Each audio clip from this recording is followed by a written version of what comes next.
தினமும் காலையில 11 மணிக்கு அன்னாபிஷேகம் சொன்னேன் இல்லையா?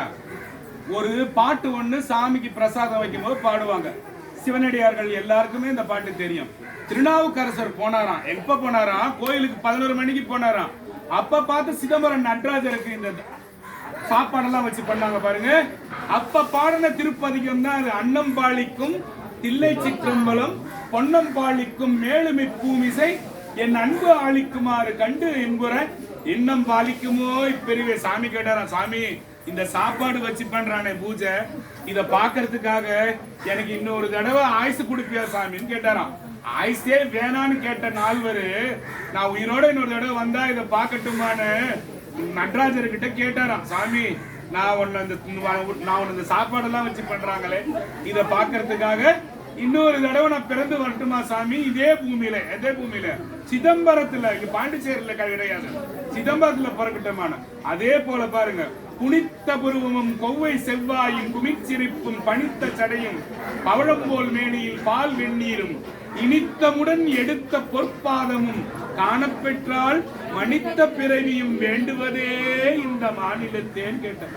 சாமி, இதெல்லாம் நீ இவ்வளவு அழகா இருக்கே, இந்த சிரிப்பு, இந்த வாய், இந்த கால், இந்த தூக்கிய திருவடி, குஞ்சிதபாத திருவடி, வீசிய திருக்கை, இதெல்லாம் நான் பாக்குறதுக்கு இன்னொரு ஜென்மம் வருத்தமா சாமி. ஆனா நம்மள மாதிரி பாவிகள் என்ன பண்றோம்னா, நடராஜர் அப்படியே திறந்து போய் பாட்டுக்குள்ள வரும், பபுள் கம் போட்டுன்னு போய் கோயிலுக்கும். நாம என்ன செய்யறது? சொல்லதான் முடியும் இல்லையா? என் ஜென்மமும் கொஞ்சம் நாள்ல போயிடும், எல்லா ஜென்மமும் கொஞ்சம் நாள்ல போயிடும். நம்ம என்ன பண்றது? இருக்கும் போது சொல்றோம், எவனுமே கேட்கறது இல்ல. அன்னபூரணி தாய இந்த நேரத்துல அன்னாபிஷேகத்துல சத்தியமா ஒருத்தனை நினைக்கணும். அன்னபூரணி காசியில இருக்கிறாங்க. நீங்க போனீங்கன்னா அன்னபூரணிக்குன்னு தனி சன்னதி இருக்கு.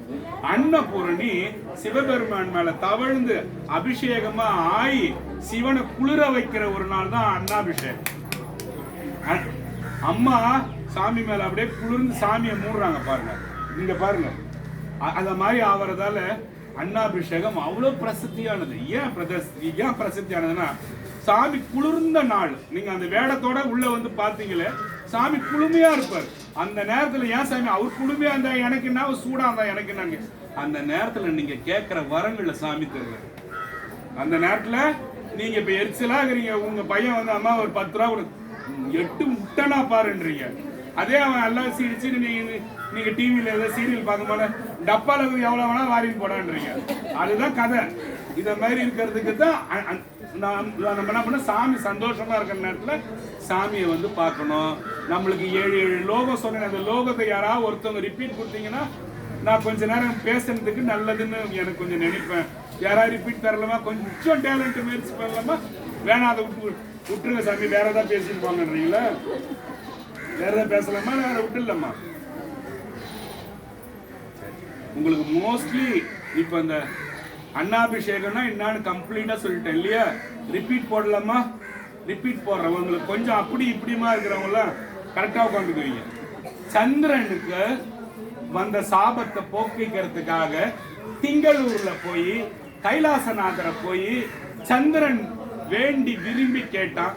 சாமி சொன்னார், அவன் போறான்டா, நீ தேய மாட்டடா, நீ வளர்ந்துக்கினே போவடா, நீ தேய்வடான்னு சொன்ன. சாமியோட ஜடாமுடியில சந்திரன் இருக்கிறதாலதான் இவ்வளவு சந்தோஷமா இதை நான் சொல்றேன். சாமியை இப்படி பாக்குறீங்க, பாருமா, பிறை தெரியுது, பிறை தெரியுதுன்னு சொல்றாங்க. அந்த பிறை தான் சிவபெருமானோட தலை. நான் எந்த ரோட்ல பார்த்தாலும் அப்படியே செருப்பை விட்டுட்டு வண்டியை விட்டுட்டு அப்படியே நின்று கும்பிடுறது. எல்லாம் பைத்தியக்காரன் போனதுன்னு பார்த்துன்னு போவானுங்க. எவ்வளவு நிக்க விட அங்க போடுறாங்க லூசு வருத்தவன்னு சொல்லிட்டு போவானுங்க. அதை பத்தி நான் கவலையே படுறது கிடையாது. ஏன்னா அதுதான் சிவபெருமானோட தலை. சாமியோட தலைபாகமே அவ்வளவு பெருசு, ஒண்ணுமே கணக்கே போட முடியாம இருக்கும்போது நம்ம சாமி எவ்வளவு பெருசு அப்போ கணக்கு போட முடியுமா? 17 போனங்கள் எதுலயுமே நம்ம சாமி கணக்கு பண்ணவே முடியாது. அவ்வளவு பெரியவர் நம்ம சாமி. பஞ்சபூதங்களையும் உள்ள அடக்குனவர் நம்ம சாமி. பஞ்சபூதத்தால வந்ததுதான் நெல், அதனால வந்ததுதான் அரிசி என்றதாலதான் இந்த அன்னாபிஷேகம் கொண்டாடுறோம் இல்லையா? அப்புறம் திங்களூர்ல இருக்கிற கைலாசநாதரை போயிட்டு கும்பிட்டாரு, வரம் கொடுத்தாரு. சாமி எல்லாரும் செய்யறாங்க இல்லையா? நெல்லு கதை உங்ககிட்ட நான் சொல்லிட்டேன் இல்லையா? அன்னபூர்ணி அம்மா பத்தி பேசினேன் இல்லையா? அப்புறம் அபிஷேக பிரியர் நம்ம சுவாமின்னு சொன்ன இல்லையா. அபிஷேகம் எவ்வளவு கொடுத்தாலும் வாங்கினே இருப்பார். குடமா தண்ணி ஊத்துனா ஊத்திக்கிட்டே இருக்கணும், வாங்கினே இருப்பார். அவ்வளவு சந்தோஷமா இருப்பார். நீங்க ஒரு படம் ஒண்ணு வந்தது, பாகுபலின்னு ஒரு படம் வந்துச்சு பாத்தீங்களா? அதுல இருக்கிற ஹீரோ தூக்கிட்டு போய் சாமி தண்ணியில வச்சுக்குவோம். ஏன் வச்சான்? அபிஷேகம் சாமி வாங்கிக்கிட்டே இருக்கட்டும்ன்றதால தானே வச்சான். தில்லையில தினந்தோறும் 11 மணிக்கு அண்ணாபிஷேகம். இதுவரையும் பார்க்காதவங்க நாளைக்கு பஸ் ஏறி போய் பாருங்க. 11க்கு அப்படியே சாப்பாடு எல்லாம் அப்பி வச்சிருவாங்க சாமி. அதை பத்தி உங்கள்கிட்ட சொன்னேன். உலகத்துக்கே நீங்க பண்ற இந்த அண்ணாபிஷேகம் தமிழ்நாட்டில் பண்றது உலக மக்கள் எல்லாரும் சௌரியமா வாழறதுக்காக இது இல்லையா. ஆத்துல நின்று ஹரஹரன்னு சொன்னாலும் சோத்துல இருக்கிற சொக்கநாதன் ஒரு பழமொழி இருக்குது. ஆத்துல நின்று இப்படி நின்று இருப்பானா, ஹர ஹர ஹர ஹர ஹர ஹர ஹர சொல்லுவானா. ஆனா இட்லி ஆயிடுச்சா, டிஃபன் ஆயிடுச்சா, தோசை ஆயிடுச்சா, இப்படி பார்த்துட்டே இருப்பானா. அது மாதிரி ஆத்துல நின்று ஹர ஹர ஹரன்னு சொன்னாலும் சோத்துலதான் இருப்பானா சொக்கநாதன். அவன் வெறும் ஹர ஹர ஹரன்னு 5 வருஷம் சொன்னா இருப்பானா, உயிரோட இருக்க மாட்டான் இல்லையா. சோத்துலதான் இருக்கிறானா. யாரு இருக்கிறதா? சொக்கநாத பெருமான் இருக்கிறானா. மதுரையில இருக்கிற சொக்கநாத சுவாமியே அந்த சாப்பாட்டுல இருக்கிறானா. இந்த நேரம் ஒரே ஒரு விஷயம் மட்டும் சொல்லிடுறேன், யாரையும் தாக்கிறதுக்கு பாதிக்கிறதுக்காக சொல்றேன்னு நினைக்காதீங்க. என் ஆயுசுல நான் பார்த்துருக்கிறேன் எவ்வளோ பேர் வீட்டுல சாப்பாடு தட்டை எட்டி வச்சுட்டு போனோன்னு நான் பார்த்துருக்கிறேன். எவனையுமே வாழ்ந்தது கிடையாது. யாரும் வச்சு உங்க வீட்டுல வச்சேன்னு நான் பார்க்கல. அத மாதிரி உதைச்சவங்க யாருமே நல்லா இருக்குன்னு நான் பார்க்கல. அது போய் ஏன் அதை சொல்ற அந்த நேரத்துல என்ன இவ்வளவு நேரம் அந்த அரிசியும் சாதத்தையும் பத்தி நான் சொன்னேன் இல்லையா, அதுக்கு அதுதான் சாட்சி. ஏன்னா அவன் ஒரு சிவலிங்கத்தை உதைச்சதுக்கு சமம். திருவள்ளுவர்னு ஒருத்தர் வாழ்ந்தவங்க எல்லாரும் கண்டிப்பா தெரியும் தானே. திருவள்ளுவர் தினந்தோறும் சாப்பிடும் போது ஒரு கொட்டாங்குச்சியில தண்ணி, கொஞ்சம் இருங்க கொஞ்சம் இருங்க கொஞ்சம் இருங்க, உங்களுக்கு எந்த பிரச்சனையும் இல்லை, ஜாலியா தான் கேக்குறீங்க, கேளுங்க. ஒரு கொட்டாங்குச்சியில தண்ணி வை வாசிக்கின்னு கேட்பாரா. வாசிக்கின்னா யாரு? அவர் மனைவி. கொட்டாங்குச்சியில தண்ணி வை வாசிக்கி, தண்ணி வை வாசிக்கின்னு கேட்பாராம்.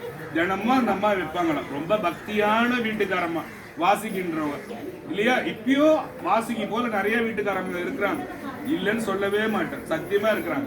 சார் கொஞ்சம் வாசிக்கு வை வைன்னு வரான். வாசிக்கு வச்சுக்கிட்டே வந்தாராம். திருவள்ளுவர் சாப்பிட்டுட்டே வந்தாராம். பல வருஷம் ஆகி போச்சா.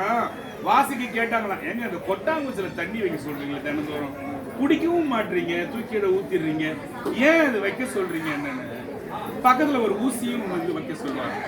ஒரு சாதம் கீழே விழும் பட்சத்துல அந்த சாதத்தை அந்த தண்ணியில கழுவிட்டு அதை சாப்பிடறதுக்காக வைக்க சொன்னு வரோம். இதை விட ஒரு அரிசி லிங்கம் சிவலிங்கம்ன்றதை காட்டுறதுக்கு உங்களுக்கு ஏதாவது உதாரணம் வேணுமா? ஏதாவது உதாரணம் வேணுமா? அப்போ இவ்வளவு உலகத்துக்கே வழிகாட்டுறது நம்மளோட திருவள்ளுவர். அது ஒரு புத்தி இல்லாமலா வைக்க சொன்னாரு. நம்ம வீட்டுல பசங்களை என்ன பண்ணணும்னா சாப்பிடுற தட்டுல அப்படியே சோறோட கை கழுவான். சில பேர் கொடுமையா இருக்கும் பாக்குறதுக்கு. ஒரு விவசாயி காலையில 4 மணிக்கு எழுந்திருக்கான் இல்லையா, எவ்வளவு அவதப்படுறான். அதை எடுத்துன்னு வந்து நெல்லை வித்து பணமாக்குறதுக்குள்ள அவனுக்கு அப்படியே போதுன்னு போதும். இந்த கவர்மெண்ட் கொடுத்து அவன் காசாக்குறதுக்குள்ள எப்படி அவதப்படுறான். அவதப்படுறத நீ அப்படியே தின்னுட்டு கை கழுவு. அந்த மாதிரி தின்னுட்டு கை கழுவுறான். அத்தனை பேர் பிச்சை எடுப்பாங்க. எழுதி கூட வச்சுக்க இந்த செவுத்துல. ஐயா சொன்னாரு, சாப்பாடு தட்டுல கை கழுவுனா உங்களோட சோற வச்சு கழுவுனேடான்னு. அவன் சத்தியமா பிச்சை எடுத்துருவான் லாஸ்ட்ல. நான் சொன்னேன்னு வச்சுக்க, சாமியோட வாக்கு, தட்டுல ஒரு சாப்பாடு கூட வைக்க கூடாது. உனக்கு வைக்கணும்னு ஆசையா இருந்தா தனியா காக்காய்க்கு அள்ளின்னு போய் வை.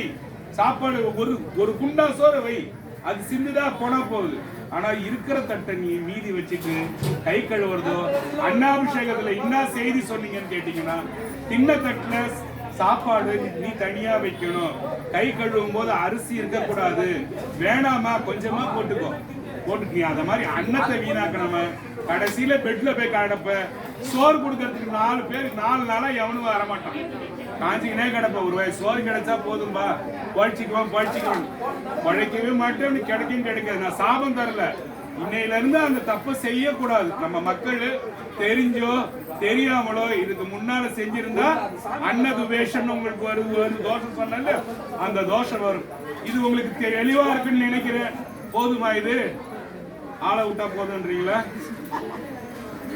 போதுமா? அம்மா புரியலீங்க. பாடனா கேட்பீங்களா? நீங்க பாடுறீங்களா? நான் பாடணுமா? இப்போ நீங்க பாத்தீங்கன்னா ஒரு ஒரு ஆத்துல போய் பாத்தீங்கன்னா கூட நீரின் நெருப்புன்றது தெரியுமாமா? ஒரு ஆத்துல பார்த்தா என்னமா கிடைக்கும்? நமக்கு கூழாங்கல் கிடைக்கும் இல்லையா? அந்த கூழாங்கல் எப்படி இருக்கும் பாக்குறதுக்கு? இப்படி இருக்கும், லிங்கம் மாதிரியே தான் இருக்கும் பாருங்க. இயற்கையோட பஞ்சபூதத்துல சாமி இருக்கிறன்றதுக்கு ஒரு கூழாங்கல் கூட லிங்கம் தான். நிறைய லிங்கத்தோட பானம்னா தலைன்னு அர்த்தம்.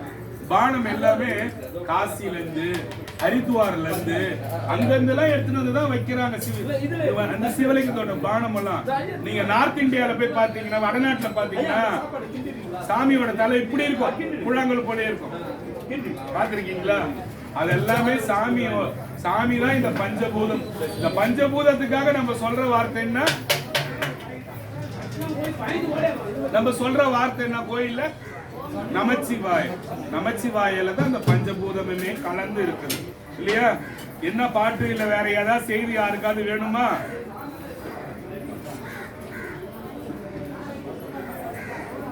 செய்தி ஏதாவது வேணுமா? எந்த கோயிலுமா? அறந்தாங்கிட்ட இருக்கிற கோயிலு ஆவுடையார் கோயில். ஆவுடையார் கோயிலு மாணிக்க வாசகர் கட்டண கோயில். மாணிக்க வாசகரை கட்டி சிவபெருமானுக்கு சாமி அங்க காட்சி கொடுத்ததால, மாணிக்க வாசகருக்கு சாமி அங்க வந்து தீட்சை கொடுத்ததால அங்கேயே தங்கி சாமிக்கு பெரிய கோயில் கட்டிட்டாரு. போய் பாருங்க, நல்லது. நமச்சிவாய.